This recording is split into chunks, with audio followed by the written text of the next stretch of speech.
text number, hold on.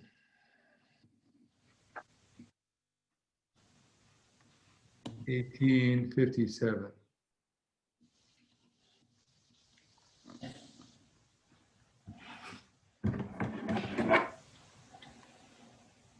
Sarva karmani maya sannyasimat praha buddhiyogam upashitya matsita sadatam bhava. And all activities depend upon me, work always under my protection. In such devotional service, be fully conscious of me. So Prabhupada's purport, this 1857 for those who want to follow along. When one acts in Krishna consciousness, he does not act as the master of the world, but just like a servant. One should act fully under the direction of the Supreme Lord.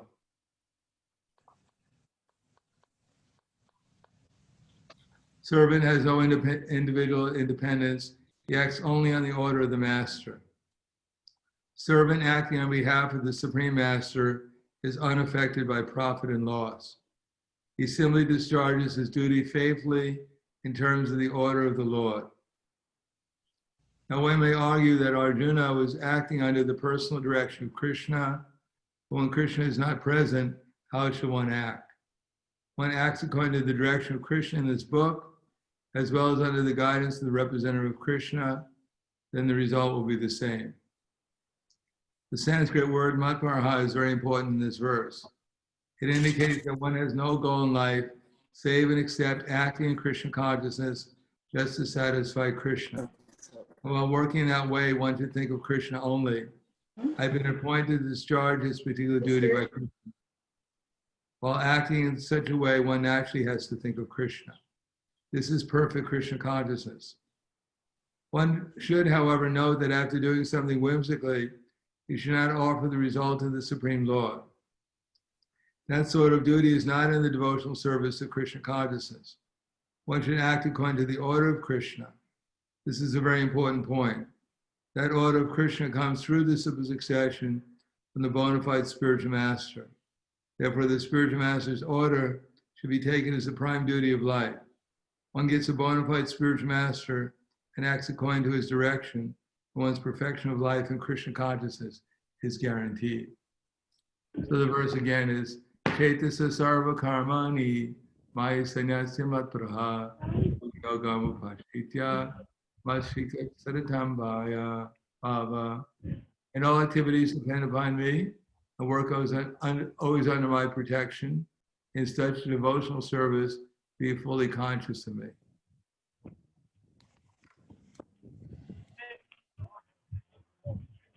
Namo Vishnu Padaya Krishna Prasthaya Bhutale Srimate Bhaktivedanta Swami Namane Namaste Saraswatam Deve Gauravani Pracharane Nirvishesha Shunyavadi Paskyatyade Satarane. In this verse, as in most verses, we have three different levels of consciousness. Our philosophy is generally divided up into Sambandha, Abhideya, and Prayojana. Sambandha is the background information we need for our consciousness and for our understanding of what to do. And Abhideya, it means what are the practical activities in order to achieve the goal. And our goal is, as explains here, is to always remember Krishna and never to forget him. Now, in one sense, everything is quite simple. In another sense, things are quite complicated because they appear to be very simple, and they are very simple, but because we're very complicated, therefore, things that are complicated, simple, we have to go into detail so they become simple. So one idea here is that everything belongs to Krishna. Now, we may accept that blindly on faith and not take it very seriously, or we may accept it after deliberation. For instance, when we hear Bhagavad Gita, Krishna declares everything comes from him. Everything comes from him means everything we see comes from him, And one of the things that we can understand whether things come from Krishna or not is that Krishna speaks Bhagavad Gita. In other words, if everything comes from Krishna, then Krishna is full of all six opulences, namely all beauty, all strength, all knowledge, all fame, all wealth, and all renunciation. Now, out of these six opulences, the one that we can perceive most directly is knowledge. And the knowledge is there in Bhagavad Gita. So we have to examine Bhagavad Gita and see whether this book or this knowledge is actually coming from God. Krishna's first instruction in Bhagavad Gita is that we're not this body. Now, to some extent or another, we may have realized that or understand that we're not this body, and we may not know or we may not be 100% convinced, or we may not be 100% realize the fact that we're not this body. But as Krishna says at the end of the Bhagavad Gita, that one who studies the Bhagavad Gita, they worship me by their intelligence. We're trying to develop our spiritual intelligence, and that's by reading Bhagavad Gita, for instance, where Krishna says that the body's changing and that we all have sufficient experience that our bodies are always changing, and that we ourselves, the perceiver of these different experiences that we're having in our different bodies, we're always the same person who's aware or perceiving. We may be more aware and less aware. We may be experiencing something pleasant or something unpleasant, but still we're always the one who's perceiving. Now, the fact that we're not aware of ourselves indicates that there is some energy which is above us, namely illusion. Because if there was no illusion, Hare Krishna.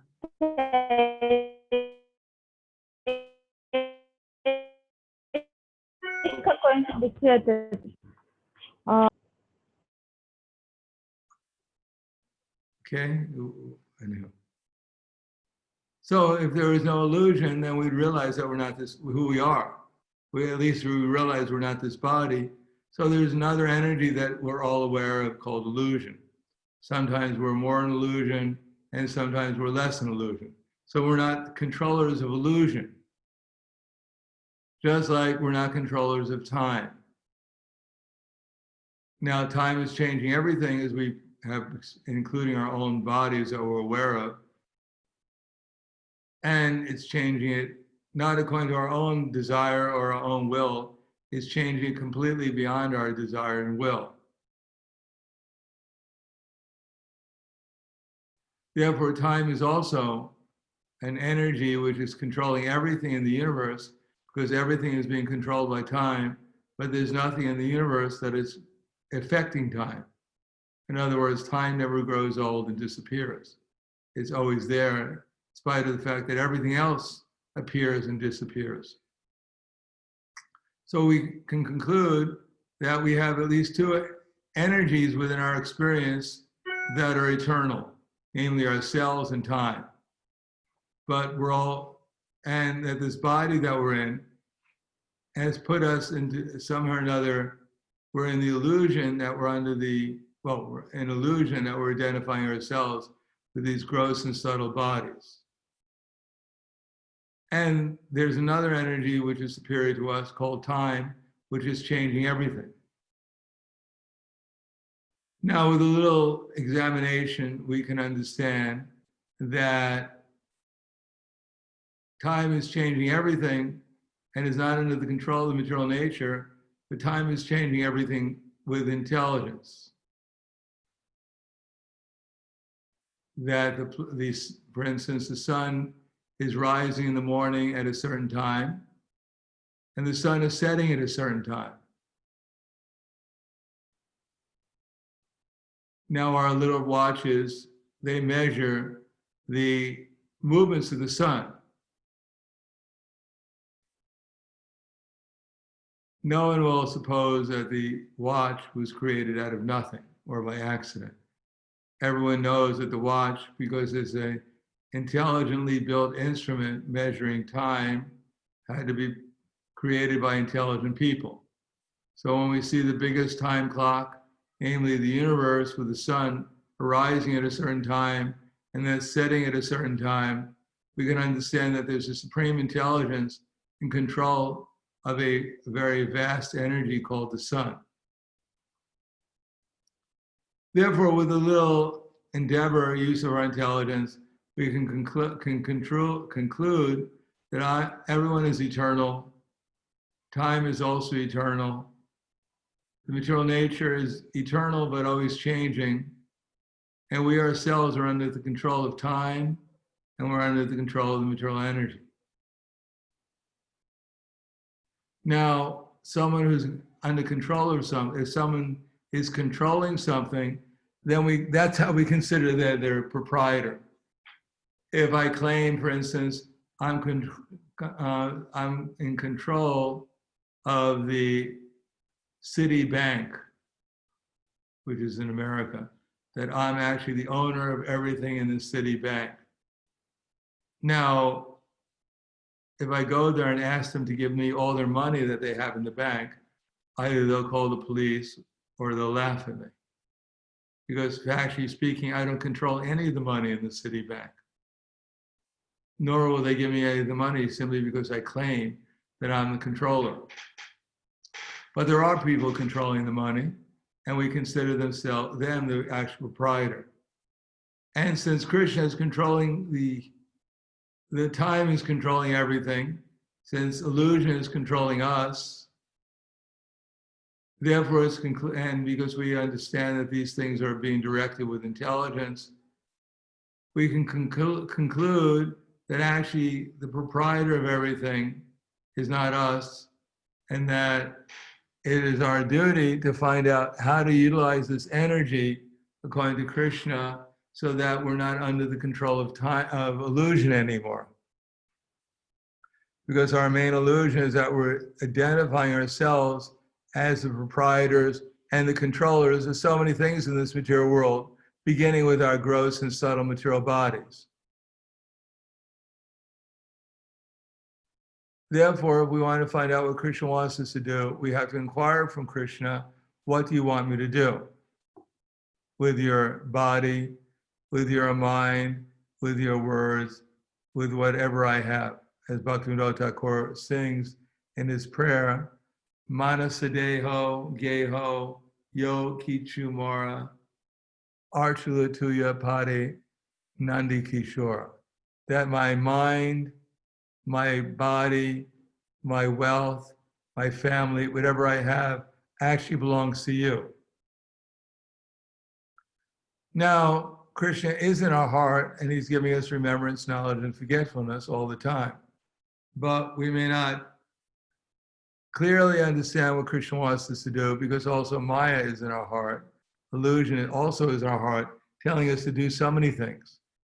And many times we do what we want to do, what we feel like doing, rather than what Krishna wants us to do. In other words, Krishna has a definite plan for this universe. And since we're part of the universe, we're supposed to fit into his plan. Now, his plan, he says in Bhagavad Gita, is to bring everyone back to the spiritual world. That's the only reason why he comes here. He's not on vacation when he comes here, trying to sightsee and spend a few weeks in Hawaii and maybe go to the Croatian coast or something. No. He comes here for one thing. Well, he says he comes here for three things. Paritranaya sarunam vinashaya tradispitam dharma samstapanarataya sambhavam yuge yuge. Krishna's purpose in coming here is to establish religious principles, to protect the devotees, and to annihilate the non-devotees, the demons. Now, if we want to do what Krishna wants us to do, we have to fit into one of those three things. Either establish religious principles, defeat the atheists, or help serve the devotees. There's no other thing to do, which is actually part of Krishna's agenda. Krishna didn't come here to play any particular sport. He didn't come here so that we can become experts at anything like going to the movies or playing some particular game or whatever. Krishna's purpose is, as Chaitanya Mahaprabhu, to give people information about Krishna consciousness, what it is and how to practice it, and what the results should be. So the Guru, Sadhu, and Shastra, that's what they're supposed to be helping us understand. Who we are, what we're supposed to do, and what we can expect as a result. Now, of course, there are certain things which are quite obvious. For instance, if we're fortunate enough to have a daily program, we don't have to, or a daily sadhana, we don't have to question whether Krishna wants me to light this incense and put it before my deity, or if I should chant Hare Krishna or not, or if I hear Srimad Bhagavatam or Bhagavad Gita, or if I should serve the devotees, or if I should try to make the atmosphere that I'm living in spiritual. These are obvious things that Krishna says through Srila Rupa Goswami. This is what he wants us to do. Now, there are other things. We have discretionary time sometimes, and we're not sure what we want to do. Therefore, we have to consider carefully what would be the best use of my time in Krishna's service.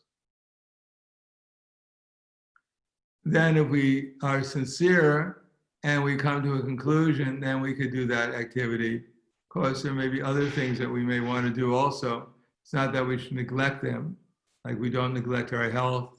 We don't neglect different aspects of activities that might assist our devotional service, but we should be thoughtful enough to write these things down and then order them as priorities and see how to utilize our time most effectively to help us become Krishna conscious and to help others become Krishna conscious too. So it takes some organization and intelligence to decide what is the best thing I can do for Krishna service under the guidance of Guru, Sadhu, and Shastra. But ultimately, we have to not only do these things just because we're supposed to do them, our attitude of service is essential. That we should do things at least obediently. Even if we have no feeling, even if we have no willingness to do something, even if we're enthusiastic to do something else, still, if it's clear this is what Krishna wants me to do, then I should do things that Krishna wants me to do. At least I should be obedient. And Krishna will recognize that. But better than obedient would be to be a little bit enthusiastic. It doesn't cost any more to be enthusiastic. You won't get penalized for being being enthusiastic in doing what Krishna wants us to do. Similarly, better than enthusiasm would be affectionately, actually considering Krishna's happiness. This is really in Krishna's heart, just like Krishna really wants his other children to go back to the spiritual kingdom. And if we assist them in such activities, then Krishna is very happy. We should be aware of the fact that Krishna is happy when we do those things. And ultimately, that will turn into prema or love. From obedience to enthusiasm to affection to love are gradual intensities of the similar emotions. Now, everything depends upon sincerity and actually putting into practice what we understand theoretically. As much as we've understood things, then we can put them into practice. And as much as we practice, then Krishna will reciprocate with us according to our actual sincerity. But Krishna is also seeing our sincerity as our practice. I can't be just theoretically sincere and expect Krishna to be reciprocating. I have to know what Krishna wants me to do, and I have to do that sincerely to please him, and then the result is that Krishna will reciprocate with us. Now, if we don't go through that process, and we just do what we feel like it, without considering our relationship to Guru, Sadhu, and Shastra, and to Krishna, and not considering really what's Krishna's intention for us to how to utilize his energies, and we're not really therefore doing things to please Krishna, then the result is really not in devotional service. And although we may imagine, or even others may imagine, that we're performing devotional service, we won't become conscious of Krishna, which, as it says here, if we follow the process of accepting ourselves as Krishna's servant, accepting the energies that we presently have influence over, and utilizing them according to Guru, Sadhu, and Shastra, and getting confirmation and inspiration from the Lord in the heart, and then doing that confirmed activity, thinking, meditating, how this is what Krishna wants me to do, and how I'm doing to please him, then the result should be that we naturally remember Krishna. And if we naturally remember Krishna, that's perfect Krishna consciousness. That's the ultimate result of our devotional service, is to become absorbed in remembering Krishna with love and devotion. And if we don't go through that process, we don't meditate on how everything is Krishna's energy, and we don't follow Guru, Sadhu, and Shastra, we don't meditate and discriminate and contemplate and pray to understand as deeply as possible how Krishna wants us to utilize his energies, then the result is that the mood of service can't possibly be there. And if the mood of devotional service is there, then we should try to intensify it from obedience to enthusiasm to affection, and ultimately that will manifest itself as real love. So we should understand the mission of Krishna, the mission of Chaitanya Mahaprabhu, the mission of our acharyas. We should see how this body, everything I have belongs to them, and how to utilize these things in his mission. And then to the best of our ability, try to understand these things clearly in our own practical lives, and then do what Krishna wants us to do with love and enthusiasm. And then the result is that naturally or spontaneously, we'll get Krishna's association and develop our Krishna consciousness, which will ultimately result in our perfection of life. So I'll stop there and ask if there's any questions. Hare Krishna, Guru Maharaj, can I ask a question? Yes. I have two questions, one short and one maybe long. One question, some devotees I hear in different preachers that your Diksha Guru go to spiritual world if his all disciples go to spiritual world. If disciples don't go to spiritual world, Diksha Guru born in material world, life by life. Is it true, or what Shastra said about this? Well, that would be pretty horrifying, wouldn't it?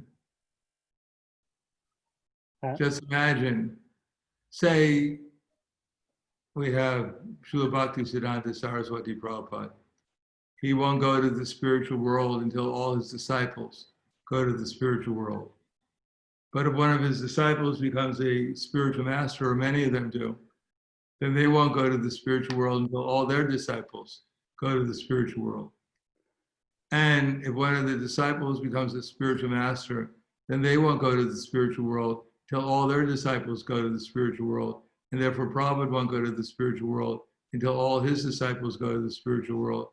And then you have probably millions and billions of disciples, and no one's going to the spiritual world. Because they all have to wait till everyone goes to the spiritual world.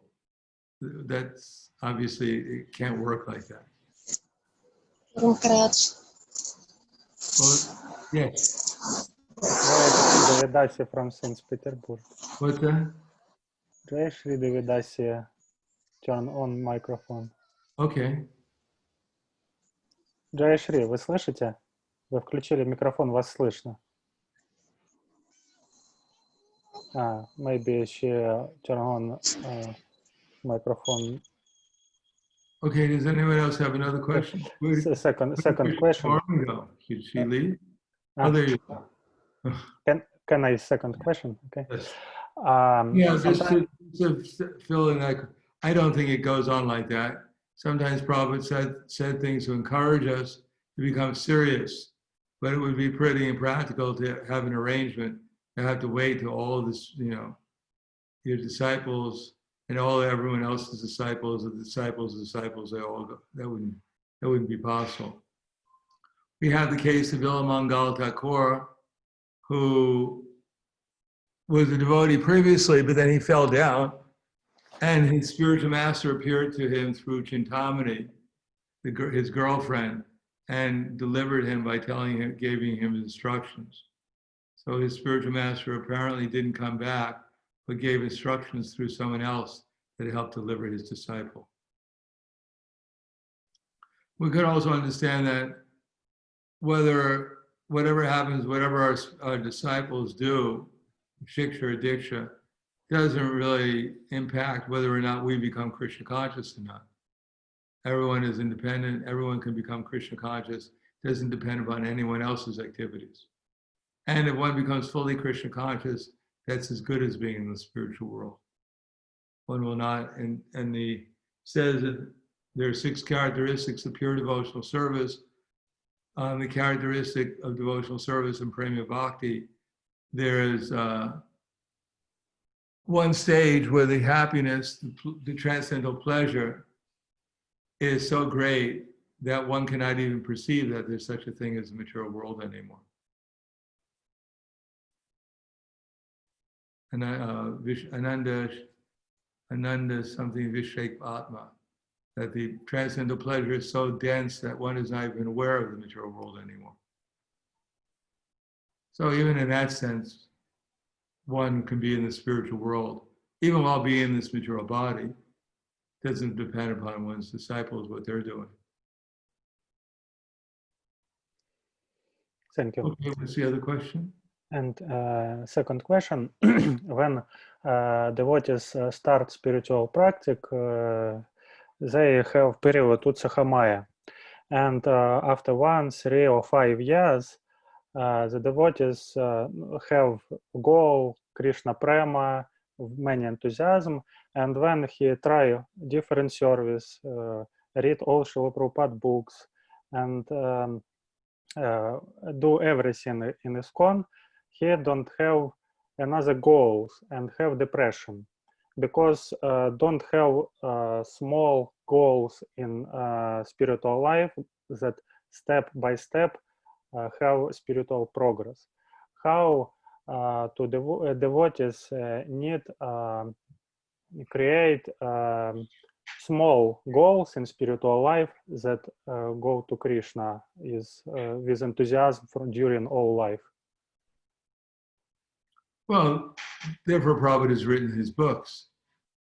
So we can assess what our present state of consciousness and what the next stage is. There are so many things that we have to know in order to be able to define clearly as possible what our present state of consciousness is. But in the beginning, for instance, is anukulyena Krishna, anukulyasya sankalpe, pratikulyasya vardhana. So anukulyasya sankalpe, the first thing is to accept everything favorable for devotional service. And the most favorable things are, as Prabhupada has given us our morning program. For instance, getting up early in the morning, chanting Hare Krishna, worshiping the deities, studying Srimad Bhagavatam, Bhagavad Gita, making the atmosphere spiritual, and serving the devotees. So everyone should have that as their goal, to establish that within their house or assist more regularly at the temple. Because this is a very direct way of approaching Krishna and serving him. Now, one tries to get some lofty goal like Krishna Prema. This is just beyond our conception, beyond our ability to even perceive what the goal is. We should have something which is perceivable as our immediate goal. We may have something in the long term which is theoretical, but we should have something measurable in our immediate goal, something that we can see if we're actually achieving or not. Otherwise, it's meaningless. To talk about Krishna prema when we don't even know who Krishna is, but to speak of prema is not very valuable compared to the fact that how much am I associating with Krishna? How much am I learning about Krishna? How much am I serving Krishna in a practical way in my own personal life? So, anukulyasya sankalpe, we should try to increase that. And then, pratikulyasya varjana. Then we should try to give up the things which are drawing our minds away from Krishna. Excessively studying the news, becoming an expert at coronavirus and not knowing anything about Krishna, knowing every statistic, what's going on in the world, but not knowing what's going on in my own life in Krishna consciousness. Or looking at everyone's picture on Facebook and never seeing the picture of the deities. You know, these things we have to give up.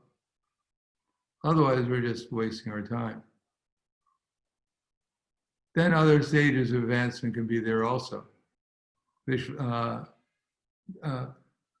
sankalpe pratikulyasya varjana prakshisya titi vishvaso goprive varnam tata. Then have some faith that Krishna will actually maintain and protect me.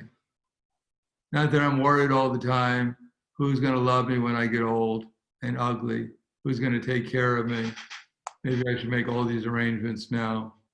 We have to have some faith that if I utilize my intelligence and I may try to make basic arrangements now, that I shouldn't worry about so many things about the future, because we don't even know if we have any future in this body.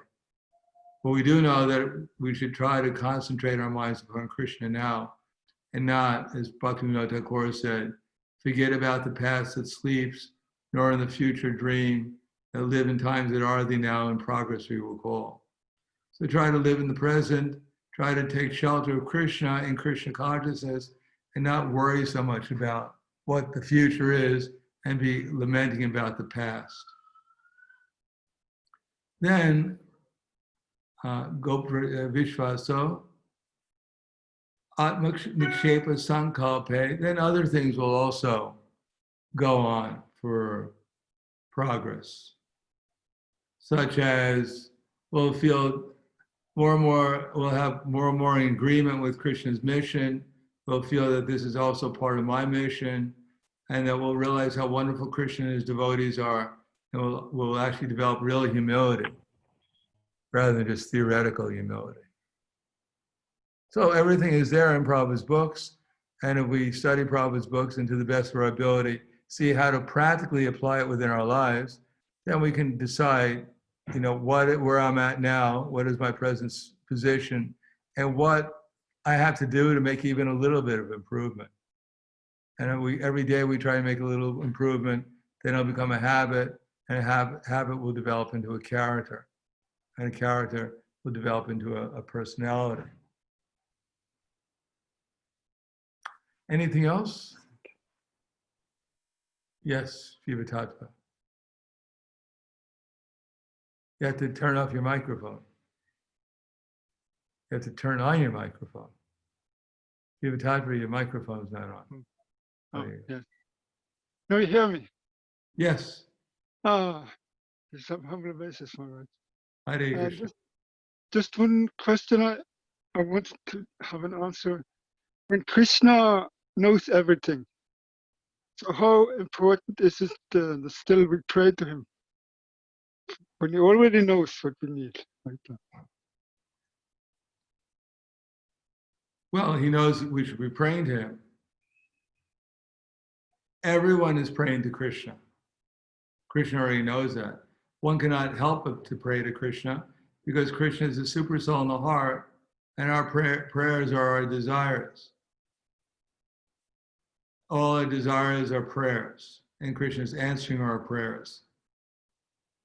Now, we should pray to Krishna we should desire according to how the previous acharyas have given us instructions to desire. Otherwise, we may be desiring the wrong way according to Maya, according to our conditioned nature. So unless we consciously choose to pray to Krishna according to the instructions and the desires of the previous acharyas, then we'll probably wind up desiring in terms of Maya and praying for Maya.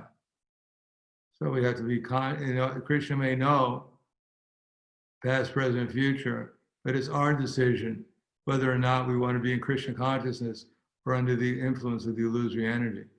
To be Krishna conscious requires some thoughtfulness. Otherwise, we'll just follow the ways of the modes of nature that we're conditioned by. But still, we should utter prayers. Well, Even if prayers means prayers given to us by our previous acharyas. We should always be praying to Krishna, not just sometimes. Just like the Hare Krishna mantra is a prayer. Basically, the prayer is, "Oh, the energy of the Lord, oh, the Supreme Lord, kindly engage me in loving service." So that has to be a 24-hour prayer, or else as soon as we stop praying like that, then we're in Maya. And there's this verse that Krishna doesn't want us to do it unconsciously. He wants us to do it, it's Krishna consciousness. He wants us to pray consciously. And it's that deepening of our prayer, the developing of a desire to attain him, which is actually the basis of our spiritual advancement. Krishna will reciprocate with us according to our actual desire to attain to him, not theoretically, but practically.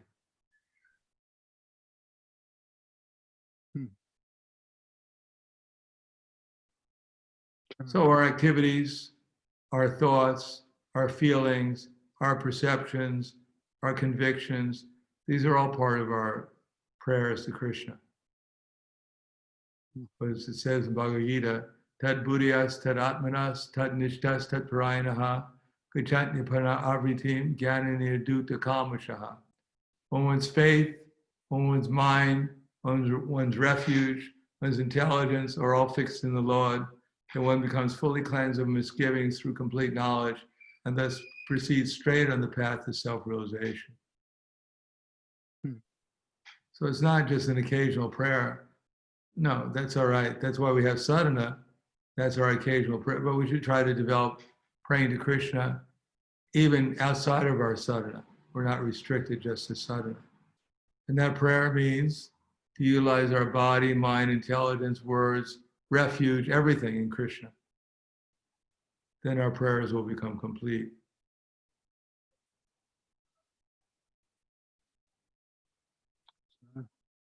Anything else? Sure. Yes.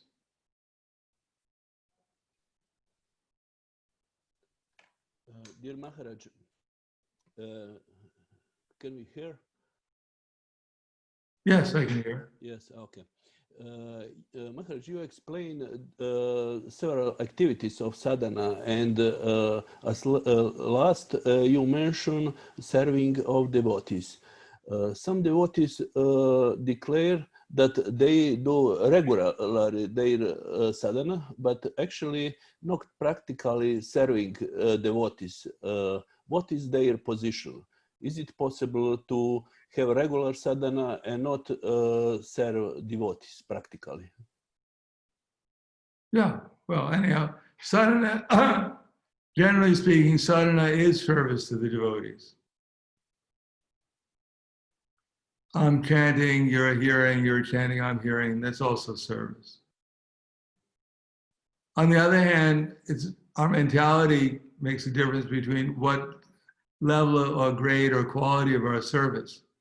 If I'm singing so that others appreciate what a wonderful voice I have, that's not the same thing as singing sincerely to please Krishna and his devotees, praying for actual love and devotion.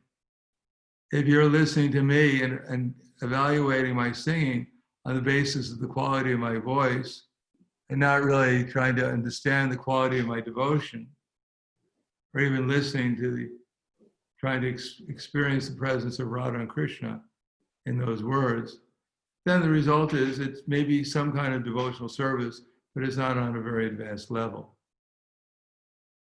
On the other hand, if I'm actually sincerely calling out to Srimati Radharani and Krishna to engage me in their loving service, that also includes giving the other devotees the opportunity to experience the presence of Radha and Krishna. Because when Krishna reveals himself to me through that, my sincere service, then others will get a chance to experience the atmosphere of Krishna consciousness also.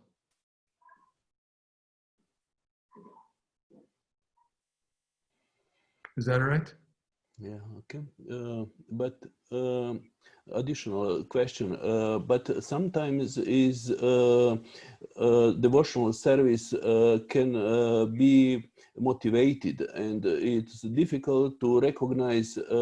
Is there a devotee has some intention, like from his false ego, for false pride, and to appreciate of rest of society if they explain yourself as a great devotee, great sadhaka? How we can practically recognize that their devotional service is true, not false? Well, if you're in love with, if you chant Hare Krishna and Krishna appears before you with his eternal associates, including Srimati Radharani, then you may consider yourself to be making a little advancement. Yeah. But if we're chanting Hare Krishna, we can hardly remember what Krishna looks like. Then we're still in the state of anartha nivritti. And it would be foolish to consider ourselves to be highly advanced devotees, no matter what others think about us. Prabhupada gives the example, in the absence of a big tree, that a little bush appears to be very big. So to compare to others may compare ourselves to them and think we're very advanced, but to compare it to an actually advanced devotee, we might be quite insignificant. Therefore, humility is always the basis of any kind of spiritual advancement. We should always, and even if when we become advanced, we'll understand it's only by the mercy of the Guru and Krishna and the devotees that we become advanced. By our own power, we can't go anywhere. It's only by the blessings of Guru and Krishna and the other devotees that we can make any advancement whatsoever.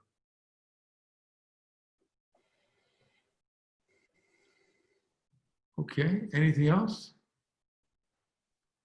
Maharaj, Yes. lately you're not answering letters, so I don't know what to think. Well, I do answer your letters sometimes. I don't know if you receive them or not. I just sent 2 letters to one committee. They didn't get anything. I think Pam Ho doesn't work so well. At least they're not sending out my letters many times. But if you ask an intelligent question, you'll probably get an answer. I don't have so much question. Anything else? Yes, Guru Maharaj, about... Sorry. Sorry. No. Okay. Hare Krishna, Guru Maharaj. Thank you for the class. Madhuri Devi Dasi asked me to read her question for her. Okay. So the question is, in this yuga, how we can remember Krishna all the time when we have a brain which we can not control in any way? Well, I think we can control it in some way. Otherwise, you wouldn't be. Is she on the class right now? Yes. Well, she controlled it that much. So we have to make little steps. To go from 0 to 100 billion is not practical. We have to go from 0 to 1 to 2 to 3. Therefore, as I said, we should have a regular sadhana. And when we're having the sadhana, we should try to practice listening and understanding and remembering. Then if we do that, then we'll make a little advancement at a time. And then during the day, if we're fortunate enough, we can try to turn to Krishna and ask for his assistance and our service during the day. We can't expect to become great devotees overnight. we can only expect to make little advancement at a time every day. And then Krishna will assist us. Krishna consciousness is a gradual process, but we shouldn't make it so gradual that it never happens. So we have to understand what practically we can do every day to make a little bit of advancement. And then Krishna will help us make a little advancement every day. And after some time, that will turn out to be something significant. Patience. Utsahanischa daryat. Daryat. We have to. Utsahanischa daryat. So daryat means patience. We're eternal. We shouldn't be impatient. We have eternity to become Krishna conscious. So we should use that eternity properly and make gradual advancement. And as we see the gradual advancement, we'll become confident. And then in that confidence, we can develop enthusiasm in whatever we're doing for Krishna. Anything else? Agnihotra? Hare Krishna, Guru Maharaj. Short question about your schedule. You stay at Ljubljana and go only to Croatia, to Radha Yatra and back home, or start travel? Oh, I have no intention to travel. I think anywhere you go nowadays, at least from a point of view where I'm at, that traveling is not really very easy anymore, at least for now. Everything is under, most of the places, and even in Europe, are under restriction. What to speak of trying to go to a place like America. I don't even think Europeans can very easily go to Russia at all. What to speak of Russians coming to Europe. Is that possible even? A few countries open this, like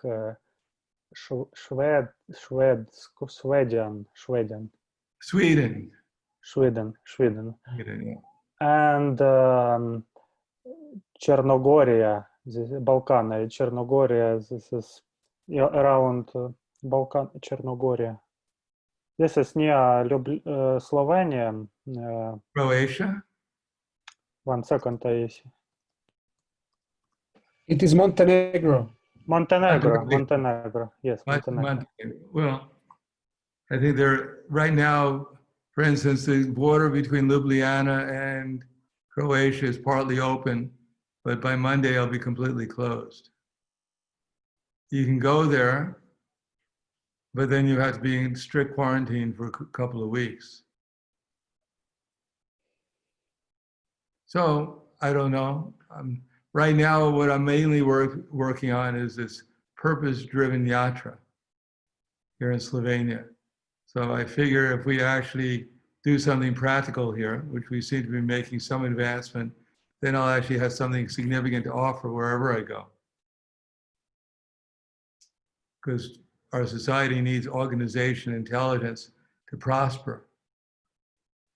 And that requires some actually proper organization, which can bring people from one level of commitment to the next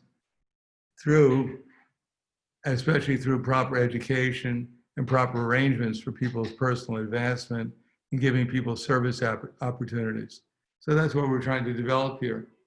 So although the lockdown has restricted travel, has also given an opportunity, at least to myself, to concentrate on my service here, which will ultimately be my service elsewhere too.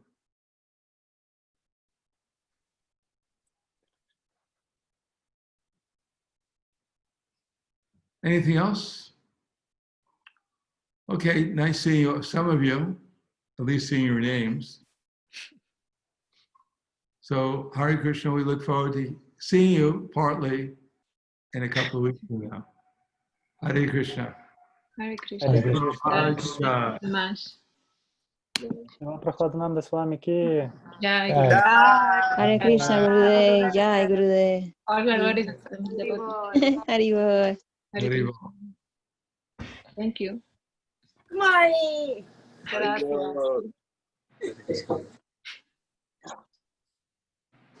Gracias, Kumari. Thank you, Kumari. You're welcome. Thank you for coming. Kumari. May Hare Krishna. obeisances to all of you.